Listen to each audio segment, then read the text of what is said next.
ٹھیک ہے وہ الگ بات ہے، آپ کسی کو دعا کے لیے کہہ دیں، لیکن بڑا نقصان ہو گیا، بڑی مشکل ہو گئی، بڑی پریشانی ہو گئی، اس سے حل تو کوئی نہیں ہونا۔ اچھا ہمارا ماجرا ایک اور بھی بڑا عجیب ہے، مشکل ہو جائے تو سب کو بتاتے ہیں، آسانی ہو جائے تو پھر کسی کو نہیں بتاتے ہیں۔ 5,000 کا نقصان سارے محلے کو پتا ہے، 50,000 کا فائدہ ہوا پھر کسی کو بتایا آپ نے؟ نہیں یار بتاؤں گا تو نظر لگ جائے گی، گھر والوں کو تو بالکل بھی نہیں بتاؤں گا، خرچہ بڑھا دیں گے۔ گھر والوں کو ساری ٹینشن کی خبریں جا کے دے رہے ہوتے ہیں، مارکیٹ میں بڑا نقصان ہو گیا، آج بڑا مندہ ہے، ارے بھائی کاروبار بالکل نہیں ہے، تاکہ گھر والوں کا خرچہ روک سکے۔ اور جیسے ہی کاروبار اچھا ہو گیا گھر جاتے پھر بھی وہی والا منہ بنا لیتے ہیں، تاکہ ان کو پتا نہ چلے میں بڑے پیسے کمانے لگا ہوں۔ یہ نہ کیا کریں۔ ہاں ٹینشن آپ کسی کو بتا کر اپنا صرف ثواب ضائع کرتے ہیں، باقی کچھ نہیں ہوتا، کرنا رب نے ہے۔ اور یہ اگر آزمائش میرے درجے بلند کرنے آئی ہے، اگر یہ آزمائش مجھے اللہ کے قریب کرنے آئی ہے تو پھر تو اس کا استقبال ہونا چاہیے نا۔ ہاں ہمارے بزرگان دین تو آزمائشوں کا استقبال کیا کرتے تھے۔ اور سنو یہاں ہو سکتا ہے کہ میرا کوئی نابینا بھائی بیٹھا ہو، بعض اوقات ایسا بھی ہوتا ہے کہ اچانک کسی کی بینائی چلی جاتی ہے، آنکھیں ٹھیک ہوتی ہیں اور اچانک ایکسیڈنٹ ہوا یا کوئی واقعہ ہوا ہے، بہت بڑی آزمائش۔ اللہ اس آزمائش سے ہمیں محفوظ رکھے۔ مگر دیکھو میرے رب کی شان دیکھو، جب بھی کوئی تکلیف آتی ہے نا بندہ صبر کرے، اس تکلیف کا اجر تیار ہے، اس کا کمال سے اس کی رحمت تیار ہے، رحمت کی برسات تیار ہے۔ سنو اللہ فرماتا ہے کہ اے جبرائیل جب میں اپنی کسی بندے کی بینائی لے لوں تو اس کا اجر یہ ہے کہ میں اسے اپنے دیدار سے مشرف فرماؤں گا۔ ہاں آنکھیں گئی ہیں مگر اللہ فرماتا ہے میں اپنا دیدار کرواؤں گا، بس صرف صبر کرنا ہے۔ اسی طرح میرے پیارے اسلامی بھائیوں، بعض لوگوں کے یہاں بچے کا انتقال ہو جاتا ہے، چھوٹے چھوٹے بچوں کا انتقال ہو جاتا ہے، یا بعض اوقات پیدائشی بچہ مرا ہوا ہوتا ہے، پیدا اس کا انتقال ہو جاتا ہے، یا بعض اوقات ولادت سے پہلے ہی بچہ ضائع ہو جاتا ہے، بہت شور، بڑا واویلا، بڑا رونا پیٹنا گھروں میں ہوتا ہے۔ مت کیا کرو ایسا، یقین کریں یہ بہت بڑا انعام تمہیں ملنے جا رہا ہے۔ ایسا نہ ہو یہ رونا پیٹنا، یہ بے صبری، یہ اللہ کی بارگاہ میں شکوے شکایات، اتنے بڑے تم اجر سے محروم رہ جاؤ۔ سنو اللہ کے آخری نبی صلی اللہ تعالی علیہ وسلم نے فرمایا جس مسلمان جوڑے کے 3 بچے انتقال کر جائیں اللہ عز و جل ان بچوں پر فضل و رحمت کرتے ہوئے ان دونوں یعنی ماں باپ کو جنت میں داخل فرمائے گا۔ صحابہ کرام نے عرض کی کسی کے 2 بچے، فرمایا 2 بچے بھی، پھر عرض کی اور 1، فرمایا 1 بھی، پھر فرمایا اس ذات کی قسم جس کے قبضہ قدرت میں میری جان ہے، جس عورت کا کچا بچہ فوت ہو جائے یعنی حمل ضائع ہو جائے اور وہ اس پر صبر کرے تو وہ بچہ اپنی ماں کو اپنی ناف کے ذریعے کھینچتا ہوا جنت میں لے جائے گا۔ یہ تو جنت کا ٹکٹ تھا۔ مگر شکوے شکایات، الامان والافیز، گھر میں موت میت کو نقصان ہو جائے، ہماری عورتیں ہمارے گھر کے افراد وہ واویلا کرتے ہیں۔ معاذ اللہ، بعض اوقات تو کفریہ کلمات زبان پر ہوتے ہیں، معاذ اللہ ثم معاذ اللہ، کہتے کہ اللہ کو ہمارا ہی گھر ملا تھا، اتنے چھوٹے بچے کا کیا قصور تھا؟ استغفر اللہ۔ یہ تمہارے جملے، ایک تو گھر میں مصیبت پہلے آئی ہوئی ہے اور تم اللہ پر اعتراض کر کے معاذ اللہ اللہ کو ظالم کہہ کے اپنا ایمان بھی ضائع کر بیٹھے، یہ تو اس سے بڑی مصیبت ہو گئی نا۔ تو نہ کریں ایسا، سیکھو۔ آج میں نے آپ کے سامنے حضرت ایوب علیہ الصلوۃ والسلام کی سیرت اور قرآنی واقعہ بیان کیا کہ سب کچھ چلا گیا مگر وہ اللہ کی رضا پر راضی تھے، رب نے انہیں صبر کرنے والا بندہ بھی فرمایا اور ساری نعمتیں پہلے سے زیادہ عطا فرما دی۔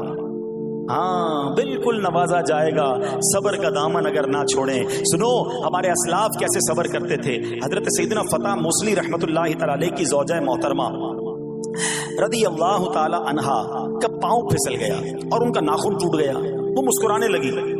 اللہ اکبر، کبھی کبھی ہمارا بھی ناخن ٹوٹا ہوگا، بہت تکلیف ہوتی ہے، ناخن ٹوٹے تو جان نکل جاتی ہے، مگر آپ مسکرانے لگی۔ کسی نے پوچھا کہ آپ کو ناخن ٹوٹنے کا درد نہیں ہوا، آپ مسکرا رہی ہیں؟ تو فرماتی ہیں کہ اس درد پر جو ثواب ملے گا نا، مجھے درد پر صبر کروں گی اور جو مجھے اس پر ثواب ملے گا تو اس ثواب کے تصور نے میرے درد کی تلخی کو دور کر دیا۔ ہائے ہائے ہائے، یہ ہے اللہ والے۔ ہاں صبر کرنا کوئی ان سے سیکھے۔ میرے پیارے اسلامی بھائیوں، احادیث میں روایتوں میں یہ مضمون ملتا ہے کہ اللہ کریم کی بارگاہ میں بندے کا کوئی درجہ رکھا ہوتا ہے، یعنی اللہ کی رضا یہ کہ بندہ اس سٹیج تک پہنچ جائے، اس درجے تک پہنچے، مگر وہ نماز کے ذریعے، روزوں کے ذریعے، عبادتوں کے ذریعے اس درجے تک نہیں پہنچتا، پھر اللہ اس پر آزمائش بھیجتا ہے کہ میرا بندہ صبر کر لے تاکہ صبر کر کے اس درجے کو حاصل کر لے۔ ہائے ہائے، یعنی مجھ پر کوئی آزمائش آئی تھی میرے درجے بڑھانے، مگر ہائے میری بے صبری کہ میں نے وہ درجہ پانے کا موقع ضائع کر دیا، میں نے وہ ثواب پانے کا موقع ضائع کر دیا۔ خدا را یاد رکھنا، اگر کسی آزمائش سے گزر رہے ہو تب بھی، اور اگر آئندہ کوئی آزمائش آئے، صبر کا دامن نہ چھوڑنا، یہ تصور کر لینا کہ یہ میرے گناہ معاف کرنے کا ذریعہ بن رہا ہے، یہ میرے درجے بڑھانے کا ذریعہ بن رہا ہے۔ اور سنو، جب مصیبت آئے تو پڑھنا کیا ہے؟ رسول اللہ صلی اللہ تعالی علیہ وآلہ وسلم نے فرمایا، جو مصیبت کے وقت انا للہ و انا الیہ راجعون کہتا ہے تو اللہ عز و جل اس کی پریشانی دور فرما دیتا ہے اور اس کے کام کا انجام اچھا فرماتا ہے، اور اسے ایسا بدل عطا فرماتا ہے جس پر وہ راضی ہو جاتا ہے۔ یہ پڑھ لیں، لیکن شکوہ نہ کریں، دنیا والوں کو بتانے کی حاجت نہیں۔ اچھا، وہ جو میں بات کر رہا تھا کہ تکلیف سب کو بتانی ہے اور راحت کے بارے میں کسی کو کوئی شکر کرتا ہوا نظر نہیں آتا۔ ایک بار ایک شخص کے سر پر جو ہے نا وہ تکلیف ہوئی نا، سر میں درد ہو گیا، اس نے پٹی باندھی اور گھومنے لگا۔ اس زمانے میں حضرت رابعہ بصریہ رضی اللہ رحمۃ اللہ تعالی علیہا، اللہ کی بہت بڑی ولیاں ہیں، آپ نے اس کو دیکھا کہ کیوں پٹی باندھی ہے؟ وہ کہتا سر میں درد تھا اس لیے پٹی باندھی ہے۔ بات تھوڑی سی باریک ہے، سمجھدار لوگ سمجھیں گے، اس لیے پٹی باندھی ہے کہ سر میں درد تھا۔ اللہ اکبر۔ اس اللہ والی نے پتہ ہے کیا کہا؟ آپ کہتی ہیں کبھی صحت کی پٹی بھی باندھی ہے؟ یہ جملہ ہے بڑا سمجھنے والا، یعنی اللہ نے اتنے دنوں تک صحت میں رکھا تو کسی کو نہیں بتایا، اور تھوڑے دنوں کی تکلیف آئی تو پٹی باندھ کے سب کو بتانے چلا ہے کہ رب نے بیمار کیا ہے۔ ہاں، ہمیں اللہ کریم کی طرف سے آزمائش ہمیشہ تھوڑی آتی ہے۔ اگر اپنی زندگی کا ہم پورا عرصہ کیلکولیٹ کریں نا کہ بھئی 40 سال کا کوئی بندہ ہو گیا تو کتنے دن ہوئے 40 سال میں؟ ٹھیک ہے، ایک بار کبھی بیٹھ کے اکیلے میں حساب کرنا، اتنے ہزار دن میں نے دنیا میں گزارے، کتنے دن بیمار رہا؟ تو شاید چند دن، 100 دن، 50 دن، 200 دن بنیں گے۔ کئی ہزار دنوں میں سے اگر چند دن اللہ نے مجھ پر آزمائش ڈالی تو ہزاروں دن راحت بھی تو ڈالی نا، صحت بھی تو عطا فرمایا۔ اتنے دن جس رب نے چھاؤں میں کھڑا کیا، اگر تھوڑی دیر کے لیے دھوپ آئی ہے تو مجھے شکوہ نہیں کرنے چاہیے۔ یاد رکھنا، ہر رات کے بعد صبح ہے، ہر دھوپ کے بعد چھاؤں ہے۔ اگر تم انتظار کرو گے تو رب ایسی رحمت تم پر نازل کرے گا، اپنے غیب کے خزانوں سے عطا فرمائے گا۔ قرآن میں رب نے وعدہ کیا ہے، وَمَن يَتَوَكَّلْ عَلَى اللَّهِ فَهُوَ حَسْبُهُ، جو اللہ پر بھروسہ کرے اللہ اس کے لیے کافی ہے۔ مگر ہمارا پرابلم یہ ہے کہ جب مشکل آتی ہے ہم یہ ساری باتیں بھول کر بس شکوہ، شکایات اور پریشانی میں چلے جاتے ہیں۔ ارے آپ اس مصیبت کو اللہ کی طرف سے نعمت سمجھ لو، اللہ کی طرف سے یہ سمجھ لو کہ میرے گناہ معاف کروانے، میرے درجات بلند کرنے کے لیے آیا ہے۔ اچھا، اب ایک اور بات، بعض اوقات شیطان ہے نا، وہ کسی کے دماغ میں وسوسہ ڈالتا ہے کہ یار جب میں نمازیں نہیں پڑھتا تھا نا تب تو اتنا پریشان نہیں رہتا تھا، جب سے نمازیں شروع کی، دعوت اسلامی کے اجتماع میں آنے لگا، مدنی قافلوں میں سفر شروع کر دیا، اب تو میں نے کچھ ذمہ داری بھی لینا شروع کر دی ہے۔ ارے میں نے جب سے امامہ پہنا ہے، یہ داڑھی رکھ لی ہے، میری کوئی اسلامی بہن سن رہی ہے کہ بے پردہ گھومتی تھی تو کوئی اتنا ٹینشن نہیں تھا، اب میں نے جناب پردہ کرنا شروع کیا ہے، قرآن پڑھنا شروع کیا ہے تو ٹینشنیں شروع ہو گئی ہیں۔ اب شیطان بعض لوگوں کے ذہنوں میں یہ وسوسہ ڈالتا ہے کہ میں تو دین کے قریب ہو رہا ہوں، اللہ کے قریب ہو رہا ہوں، اور مجھ پر آزمائشیں کیوں آ رہی ہیں؟ سنو، سبحان اللہ، اللہ کے حبیب علیہ الصلوۃ والسلام کی کیا شان ہے۔ اعلیٰ حضرت ایسے ہی نہیں کہتے کہ میں نثار تیرے کلام پر، ملی یوں تو کس کو زبان نہیں، وہ سخن ہے جس میں سخن نہ ہو، وہ بیان ہے جس کا بیان نہیں۔ میرے آقا نے کم و بیش 1450 سال پہلے یہ مسئلہ سالو کر دیا۔ حضرت سیدنا سعد بن ابو وقاص رضی اللہ تعالیٰ عنہ فرماتے ہیں کہ میں نے عرض کی، یا رسول اللہ صلی اللہ تعالیٰ علیہ وسلم، سب سے زیادہ مصیبتیں کن لوگوں پر؟ گلی مقاتی نا، پنجابی میں کہتے ہیں نا، گالی بات ہی ختم کر دی۔ حضور یہ بتائیں سب سے زیادہ مصیبتیں کن لوگوں پر آئیں؟ پیارے آقا نے فرمایا انبیاء پر۔ اللہ اکبر، اللہ کے سب سے قریب تو انبیاء ہیں نا، انبیاء پر۔ پھر ان لوگوں کے بعد جو لوگ بہتر ہیں، پھر ان کے بعد جو بہتر ہیں. سنو اب اگلا جملہ، بندے کو اپنی دینداری کے اعتبار سے مصیبت میں مبتلا کیا جاتا ہے. اگر وہ دین میں سخت ہوتا ہے اس کی آزمائش بھی سخت ہوتی ہے، اگر وہ دین میں کمزور ہوتا ہے تو اللہ عز و جل اس کی دینداری کے مطابق اسے آزماتا ہے. بندہ مصیبت میں مبتلا ہوتا رہتا ہے یہاں تک کہ اس کے دنیا میں ہی اس کے سارے گناہ بخش دیے جاتے ہیں.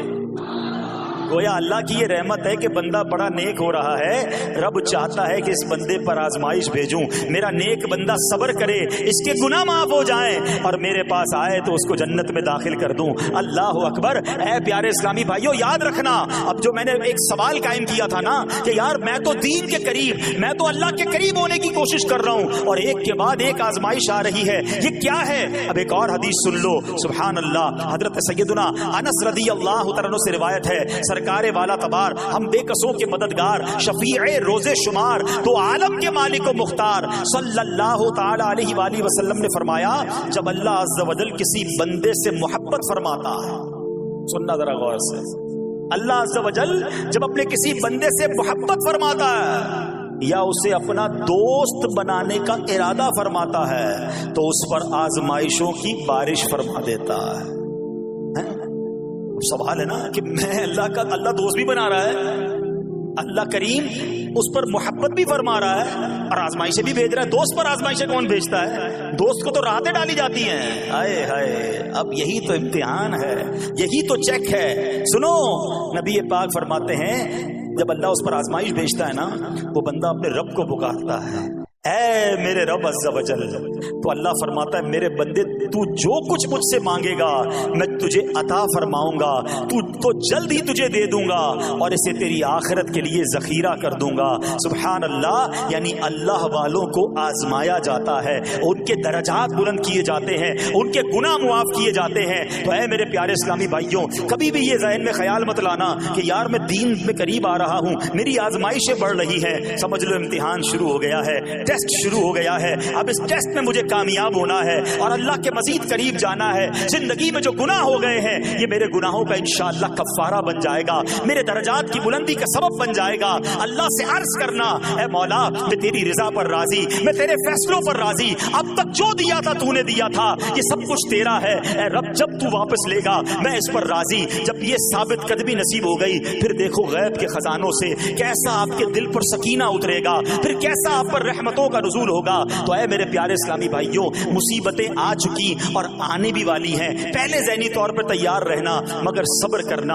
یہ چند دنوں کی، چند گھنٹوں کی، چند لمحوں کی مصیبت ہے مگر یہ تمہارے درجات کو بلند کر دے گی. رب کریم صبر کرنے والوں کو پسند فرماتا ہے. اور جو میں نے بات کہی تھی کہ صبر بھی کرے اور جب اللہ کریم کی طرف سے راحتیں آ جائیں تو شکر بھی کریں. کیا شاندار رب کا قرآن میں فرمان ہے. اللہ فرماتا ہے وَإِذْ تَأَذَّنَ رَبُّكُمْ لَئِن شَكَرْتُمْ لَأَزِيدَنَّكُمْ وَلَئِن كَفَرْتُمْ إِنَّ عَذَابِي لَشَدِيدٌ. اللہ قرآن میں فرماتا ہے اور یاد کرو جب تمہارے رب نے اعلان فرما دیا کہ اگر تم میرا شکر ادا کرو گے میں تمہیں اور زیادہ عطا کروں گا.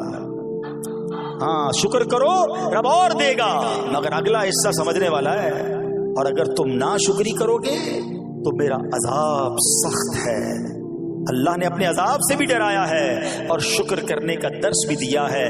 تو بہرحال میرے پیارے اسلامی بھائیوں، اللہ کریم سے میں دعا کرتا ہوں کہ اپنے نیک بندوں کے صدقے، کربلا والوں کے صبر کے صدقے، نبی پاک علیہ الصلوۃ والسلام کے طائف کے میدان میں پتھر کھا کر دعا دینے والے صبر کے صدقے، رب کریم ہمیں بھی صبر کی نعمت نصیب فرمائے. صرف زبانی نہیں، قلبی طور پر ہمیں صبر کرنے والوں میں شامل فرما لے. اگر ہم پر کوئی آزمائش ہے تو رب کریم یہ آزمائش ہمارے گناہوں کا کفارہ بنا دے، ہمارے درجات کی بلندی کا سبب بنا دے. دعوت اسلامی کے مدنی ماحول سے اگر ہم وابستہ رہیں گے نا تو ہمیں انشاءاللہ صبر کرنے کا پریکٹیکل جو ہے وہ موقع بھی ملتا رہے گا. کیونکہ صبر کیسے کرنا ہے اس کی کوئی پریکٹس بھی تو ہونی چاہیے نا. تو مدنی قافلے جب اس میں جاتے ہیں نا تو آرام اپنے گھر جیسا نہیں ملتا.